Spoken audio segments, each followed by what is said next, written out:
محترم معزز مکرم عزیز مخلص موحد بھائیوں اور دوستوں،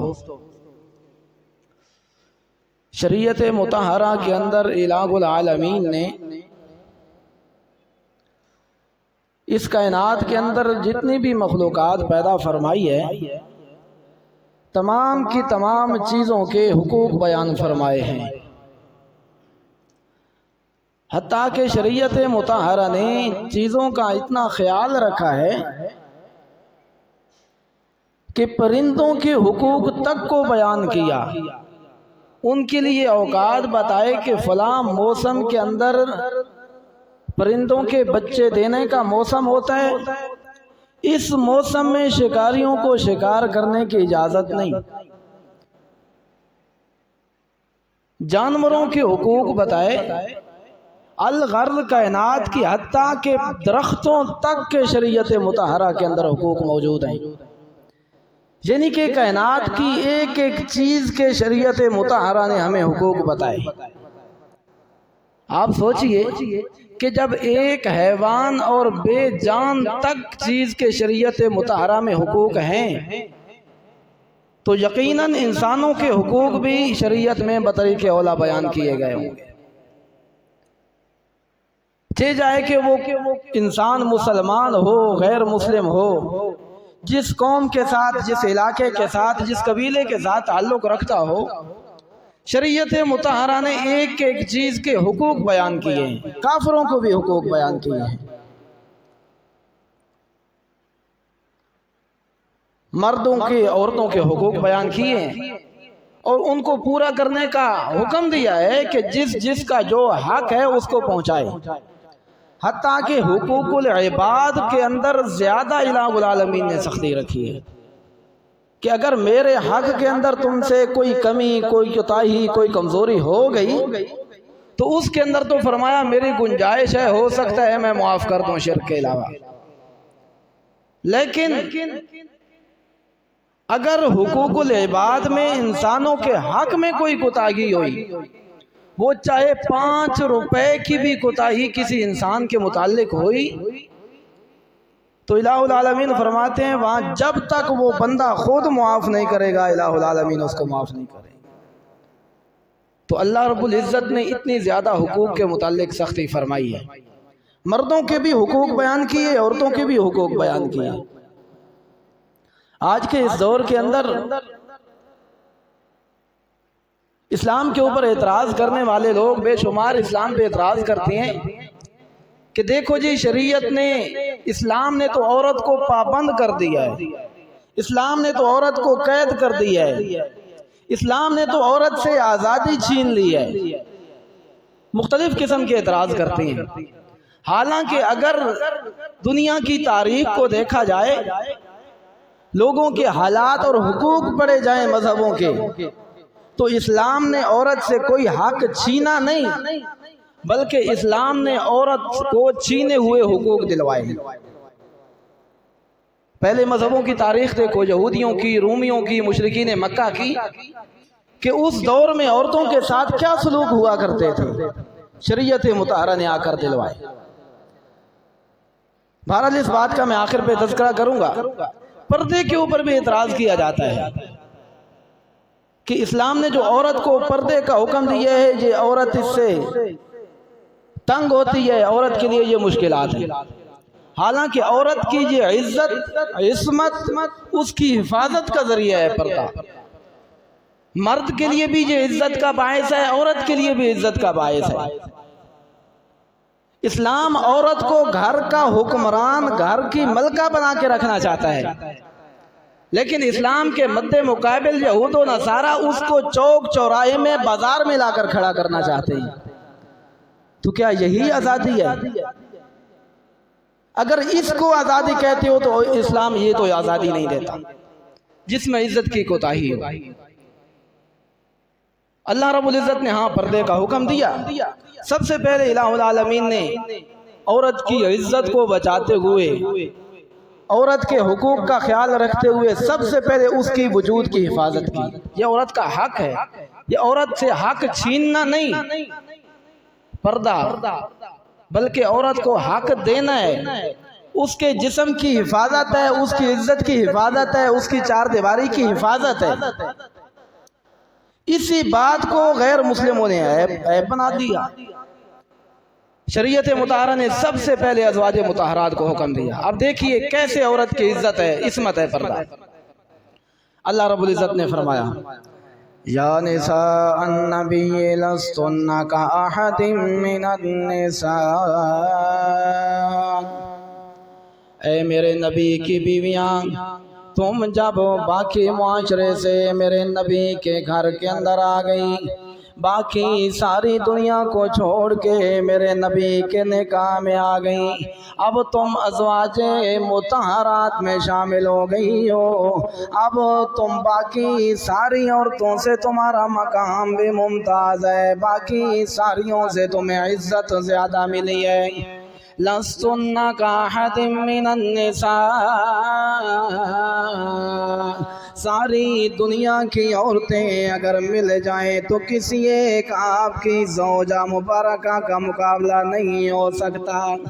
جب تمہیں میں نے شان زیادہ دی ہے، عظمت زیادہ دی ہے، مقام زیادہ دیا ہے، تو تمہارے اوپر قوانین بھی زیادہ سخت ہوں گے، تمہیں پھر باقیوں کے لیے مقتدی، رہنما، پیشوا، رول ماڈل کا کردار ادا کرنا چاہیے، تاکہ بعد میں آنے والی ساری کی ساری امت مسلمہ کی عورتیں، بعد میں آنے والی ساری کی ساری عورتیں اپنی زندگی کو تمہاری زندگی کے تابع کر دیں۔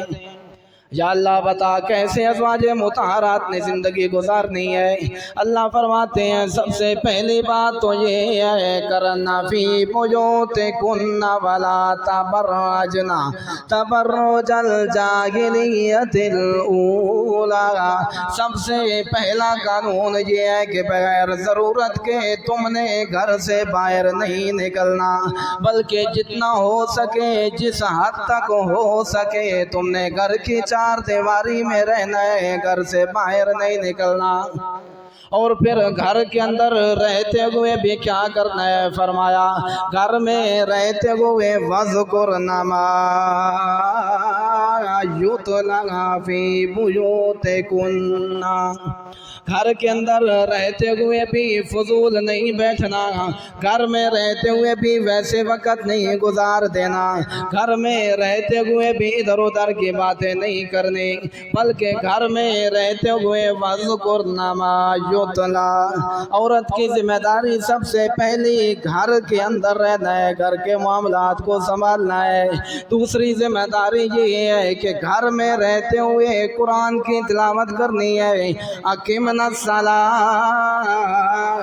وآتینا الزکوٰۃ، گھر کے اندر رہتے ہوئے تم نے نماز کی بھی پابندی کرنی ہے، اگر زکوٰۃ واجب ہے تو زکوٰۃ بھی دینی ہے۔ وَأَطِعْنَا اللَّهَ وَرَسُولَهُ، اے میرے نبی کی بیویاں، تم جب ساری دنیا کے لیے ایک ہدایت کا مینار اور ذریعہ بن رہی ہو تو تم نے نماز کی، زکوٰۃ کی، تلاوت کی، شریعت کی، ایک ایک حکم کی تم نے پابندی کرنی ہے، گھر سے باہر نہیں نکلنا۔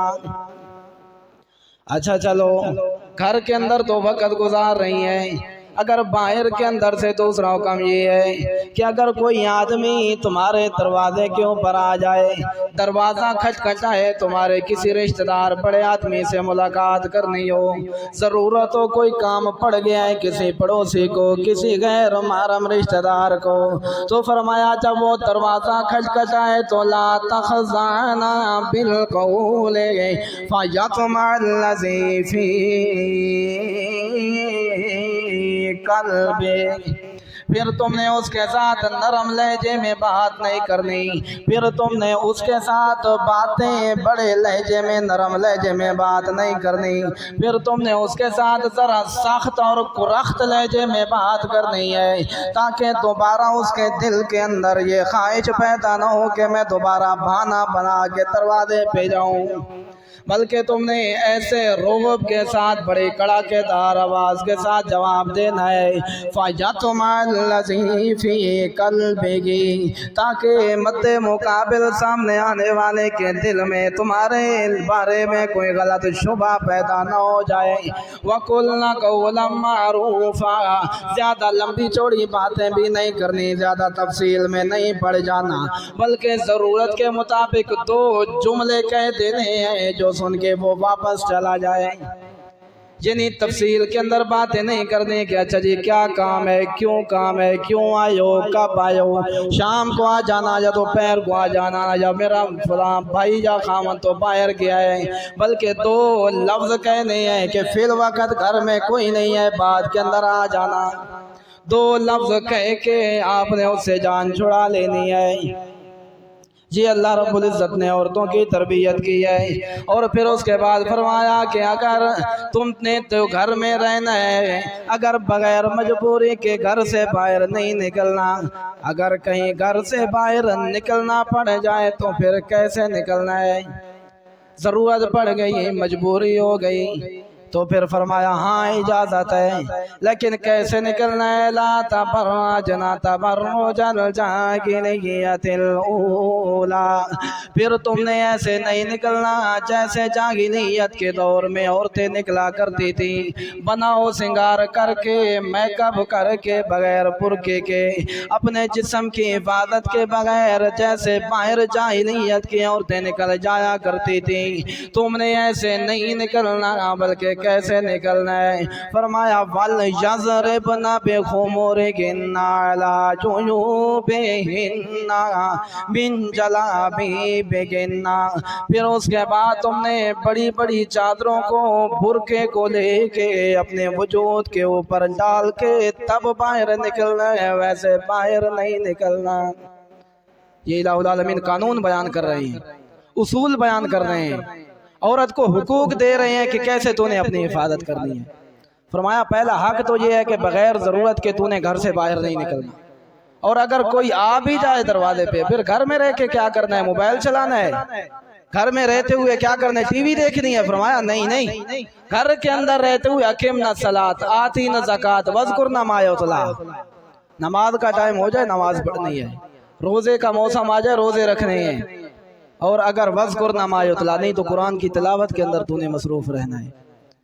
اگر دروازے پہ کوئی آ گیا تو پھر کیا کرنا ہے؟ فرمایا لا تخضعن بالقول، بڑی سختی کے ساتھ کرخت لہجے میں اس کو جواب دینا ہے، تاکہ دوبارہ کسی کی جرأت نہ ہوتے رہے دروازہ کھچکھچانے کی۔ پھر اس کے بعد فرمایا کہ اگر تجھے ضرورت پڑ گئی ہے، مجبوری کی وجہ سے باہر نکلنا ہے، تو باہر نکلتے ہوئے تو نے میک اپ نہیں کرنا، باہر نکلتے ہوئے جاہلیت کی عورتوں کی طرح تو نے باہر نہیں نکلنا، بلکہ وَلْيُبْدِينَ زِینَتَہُنَّ، بلکہ تو نے یضربن بِخُمُرِهِنَّ عَلَىٰ جُیوبِهِنَّ، تو نے اپنے وجود کے اوپر بڑی بڑی چادروں کو ڈال دینا ہے، برقعے کو ڈال دینا ہے، تاکہ کوئی غیر محرم آدمی تیرے وجود کی طرف نہ دیکھ سکے۔ اور برقع کرتے ہوئے بھی فرمایا قُلْ لِلْمُؤْمِنَاتِ یغضضن من ابصارہن، یہ نہیں کہ برقع پہن لیا اب باہر کے اندر جیسے چاہے دیکھتی رہے، برقع پہننے کے باوجود بھی اگر گلی کے اندر چلنا ہے تو پھر یضربنا، پھر کیا کرنا ہے؟ یغضضن من ابصارہن، پھر تو نے اپنی آنکھوں کو نیچا رکھ کے چلنا ہے، ادھر ادھر نہیں دیکھنا، کسی کی طرف نہیں دیکھنا۔ عورت کو بھی حکم دیا کہ تو نے ادھر ادھر نہیں دیکھنا، مرد کو بھی حکم دیا قُلْ لِلْمُؤْمِنِينَ یغضوا من ابصارہم، اے مومنو تم نے بھی اپنی نگاہوں کو نیچا رکھنا ہے، کسی باعزت عورت کی طرف اپنی نظروں کو نہیں دیکھنا، اپنی نظروں کو نہیں پھیرنا، بلکہ نظر کو نیچا کر کے رکھنا ہے۔ اور پھر فرمایا چلو چلتے ہوئے کیا کرنا ہے، ایک تو برقع کر کے گھر سے باہر نکلنا ہے، اور دوسرا نظروں کی بھی حفاظت کرنی ہے، تیسرا یہ کہ خوشبو لگا کے گھر سے باہر نہیں نکلنا تاکہ کسی کی توجہ تیری طرف مبذول نہ ہو، اور اپنے پاؤں کو بھی رکھنا ہے لا یضربنا بارجلہن، پھر اس کے بعد اگر پاؤں کو زمین پہ رکھنا ہے تو زیادہ زور سے نہیں رکھنا کہ تیرے پاؤں کی آواز بھی کوئی باہر کا آدمی سن لے، ایسا نہ ہو کہ تیرے پاؤں کے پازیب، تیرے پاؤں کے ہار سنگار اور چھنگار کو کوئی دوسرا سن لے۔ ذرا اندازہ لگائیے انسان کو اللہ رب العزت نے کتنی عورت کی حفاظت کی ہے۔ فرمایا تلاوت کرتے ہوئے گھر سے باہر تیری آواز بھی نہیں جانی چاہیے، اور نماز پڑھتے ہوئے فرمایا تجھے اذان دینے کی بھی اجازت نہیں تاکہ تیری آواز کوئی دوسرا نہ سن لے، اگر امام بھول رہے تجھے بتانے کی بھی اجازت نہیں ہے، اگر کوئی باہر حج کرنے کے لیے تیرے ساتھ نہیں ہے تو تجھے اکیلا حج کرنے کی بھی اجازت، حج ہے فرض لیکن تیرے ساتھ کوئی نہیں ہے تو تیرے لیے گنجائش ہے تجھے جانے کی اجازت۔ ذرا سوچئے کہ جب اونچی آواز سے تلاوت کرنے کی اجازت نہیں تو گانا گانے کی قوالی کرنے کی کیسے اجازت ہوگی؟ جب پاؤں اونچی آواز سے زمین پہ مارنے کی اجازت نہیں تو پھر بول بول کے لوگوں کے ساتھ باتیں کرنے کی کیسے اجازت ہوگی؟ جب باہر حج کرنے کے لیے جانے کی اجازت نہیں تو بازار کے اندر شاپنگ کے لیے جانے کی کیسے اجازت ہوگی؟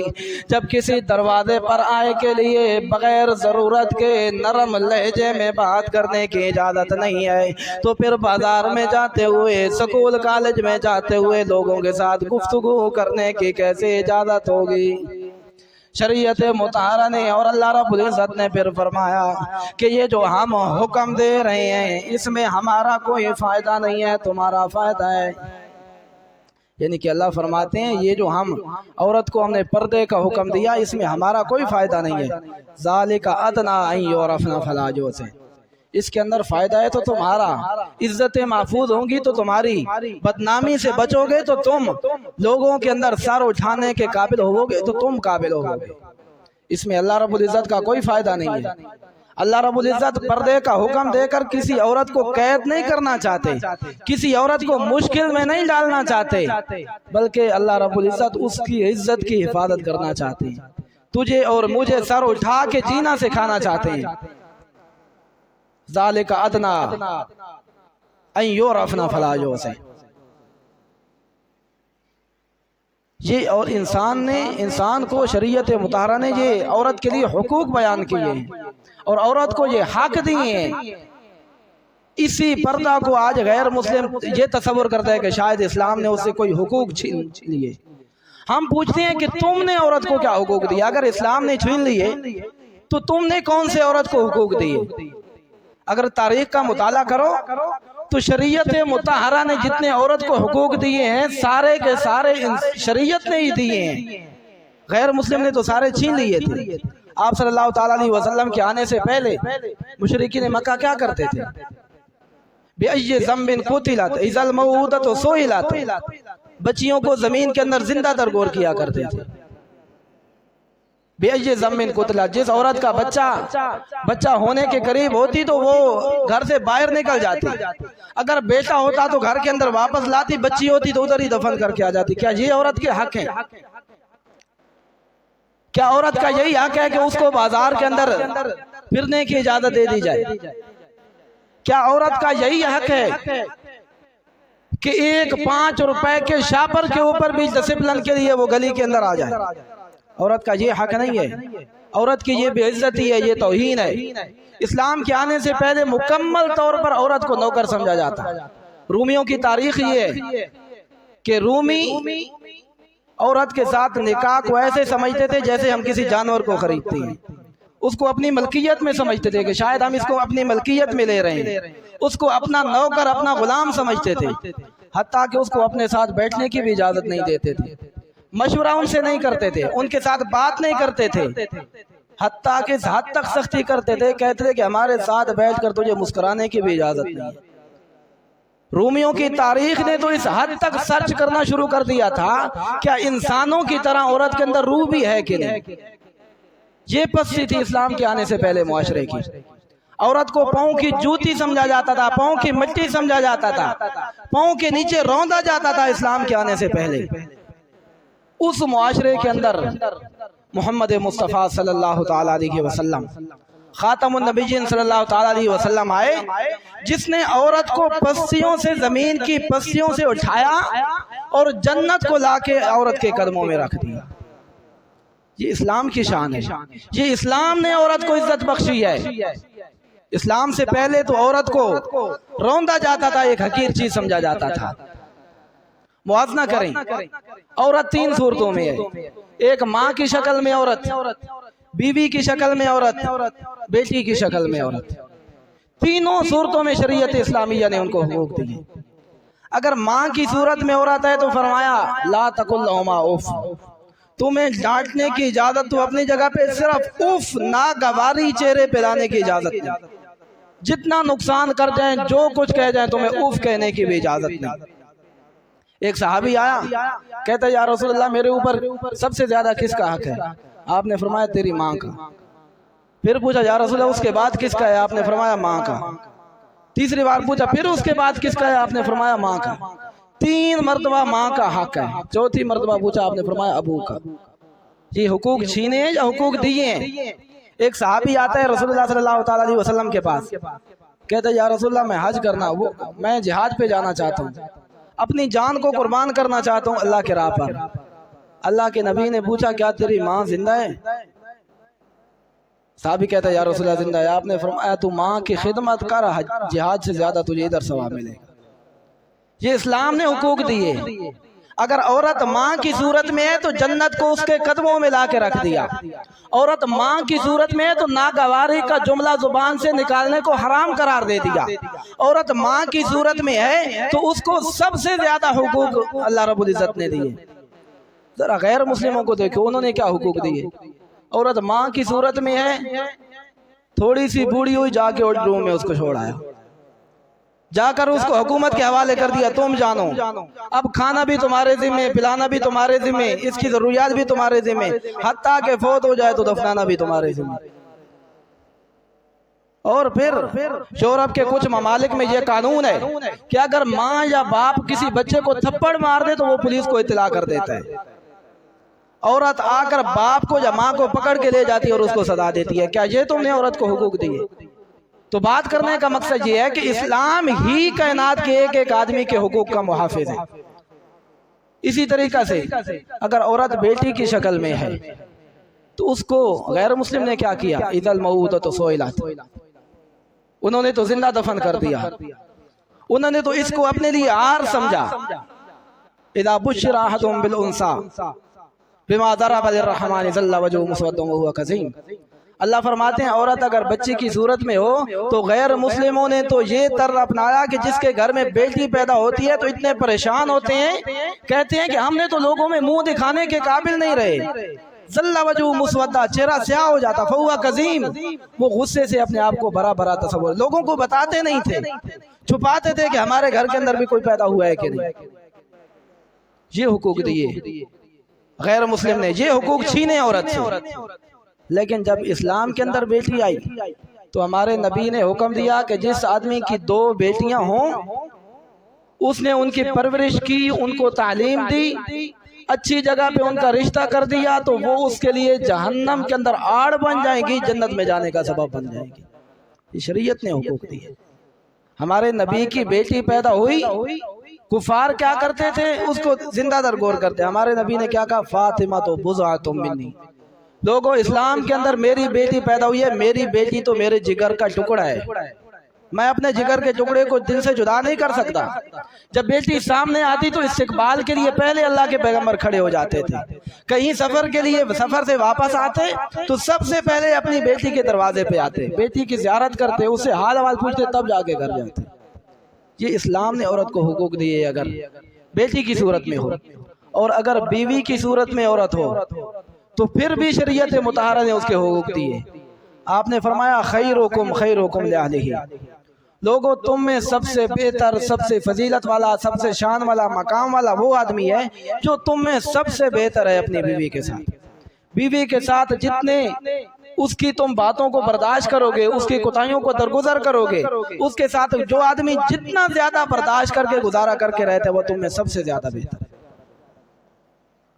اور پھر اس کے حقوق کو پورا کرنے کی شریعت مطہرہ نے ترغیب دی ہے، وَلَهُنَّ مِثْلُ الَّذِي عَلَيْهِنَّ بِالْمَعْرُوفِ، جو چیز خود کھاؤ اس کو بھی وہی چیز کھلاؤ۔ ایسے نہیں کہ آپ تو باہر ہوٹلوں میں ناشتے کرو اور اس کو گھر کے اندر دال لا کے دو گے تو دال کھا، نہیں، اس کے بھی حقوق ہیں۔ اور فرمایا سب سے فضیلت والا وہ ہے جو اپنی بیوی کے حقوق کی حفاظت کرتا ہے۔ تو بات کرنے کا مقصد یہ ہے کہ اسلام نے ہر لحاظ سے عورت کو حقوق دی ہے۔ ماں کی صورت میں ہو تب بھی سب سے زیادہ حقوق اسلام نے دیے، بیوی کی صورت میں ہو سب سے زیادہ حقوق اسلام نے دیے، اگر بیٹی کی صورت میں ہو سب سے زیادہ حقوق اسلام نے دیے۔ غیر مسلم نے تو کیا کیا، اس کی عزتوں کے ساتھ کھیلا۔ غیر مسلم نے تو اس کو چوراہے کے اندر لا کے کھڑا کر دیا، اور پھر اعتراض اسلام کے اوپر۔ حالانکہ دیکھو اسلام نے عورت کی یہ عزت کی ہے کہ تو گھر کے اندر چار دیواری میں رہے، تو پردے کے اندر رہے، تو چھپ کے رہے۔ چھپایا کس چیز کو جاتا ہے؟ قیمتی چیز کو چھپایا جاتا ہے۔ جو چیز جتنی زیادہ قیمتی ہے ہم اس کو اتنا زیادہ سنبھال کے رکھتے ہیں، جتنی زیادہ نکارہ ہوتی ہے اتنی زیادہ اس کو باہر گلیوں میں پھینک دیتے ہیں۔ آپ دیکھو سب سے زیادہ قیمتی سونا چاندی ہوتا ہے، اس کو کیسے کمرے کے اندر، پھر بکسے کے اندر، پھر بکسے کے اندر بھی چھوٹا سونے کے لیے علیحدہ بکسا، پھر اس کو بھی کسی صندوق کے ایک کونے میں گھسیڑ دیتے ہیں۔ کیوں؟ پتہ ہے کہ یہ سب سے زیادہ قیمتی چیز ہے۔ پیسے انسان کے لیے قیمتی چیز ہے، ضرورت ہے، اس کو ہر آدمی چھپا کے رکھتا ہے، لیکن ٹھیکری، کنکر، جو چیز فضول ہوتی ہے سارے اس کو باہر گلیوں میں پھینک دیتے ہیں، اس کی حیثیت نہیں ہوتی۔ اسلام نے عورت کو عزت دی کہ تو ناکارہ نہیں ہے کہ گلیوں کے اندر جائے، تو اتنی فضول نہیں ہے کہ بازاروں کے اندر جائے، تو اتنی فضول نہیں ہے کہ باہر لوگوں کے لیے، لوگوں کے تبصرے کے لیے تجھے بنایا گیا ہے کہ تو باہر نکلے لوگ تجھے دیکھ کے تبصرے کرتے پھرے، اس لیے نہیں، بلکہ تجھے بنایا گیا ایک خاص مقصد کے لیے، تجھے گھر میں رہنے کے لیے، گھر کی زینت بنا کے رکھا گیا، یہ ہے۔ اور پھر آپ دیکھیے سب سے زیادہ کماتا مرد ہے، مشکل اولاد کے لیے مرد کھاتا ہے، بچوں کی پریشانی مرد کو، ان کی ضروریات پوری کرنی ہے تو مرد نہیں، ان کے لیے ساری مشکلات سہنی ہے تو مرد نہیں۔ لیکن جس وقت فضیلت کا نمبر آیا، خدمت کا نمبر آیا، تو اللہ رب العزت نے 3 درجے ماں کو دیے۔ یہ بھی تو عورت کے حقوق ہیں۔ تو بات کرنے کا مقصد یہ ہے کہ شریعت مطہرہ نے ہر لحاظ سے ہر مخلوق کے حقوق کی حفاظت کی۔ پردہ جو ہے یہ عورت کے لیے عیب نہیں ہے، عورت کے لیے قید نہیں ہے، عورت کے لیے ذلت نہیں ہے، بلکہ آپ کے اور میرے حقوق کی حفاظت ہے، آپ کے اور میرے لیے گھر کی چار دیواری کا تقدس پامال ہونے سے بچانے کے لیے پردہ ہے، آپ کو اور مجھے لوگوں کے سامنے سر اٹھا کے چلنے کے لیے پردہ ہے۔ اسلام نے اس لیے یہ حقوق دیے ہیں۔ اس حقوق پہ اگر کوئی اعتراض کرتا ہے تو اس کے اپنے دماغ کے اندر فطور ہے۔ اللہ رب العزت ہمیں شریعت مطہرہ کے اوپر عمل کرنے کی توفیق عطا فرمائے۔ یہ چند گزارشات تھیں جو آپ کے لیے میں نے پردے کے موضوع پر عرض کی۔ اگر ان کے اوپر ہم عمل کریں گے تو اس کے اندر ہمارا فائدہ ہے، اگر عمل کریں گے تو اللہ رب العزت کا کوئی نقصان نہیں۔ اللہ رب العزت ہمیں قرآن و سنت کے مطابق عمل کی توفیق عطا فرمائے۔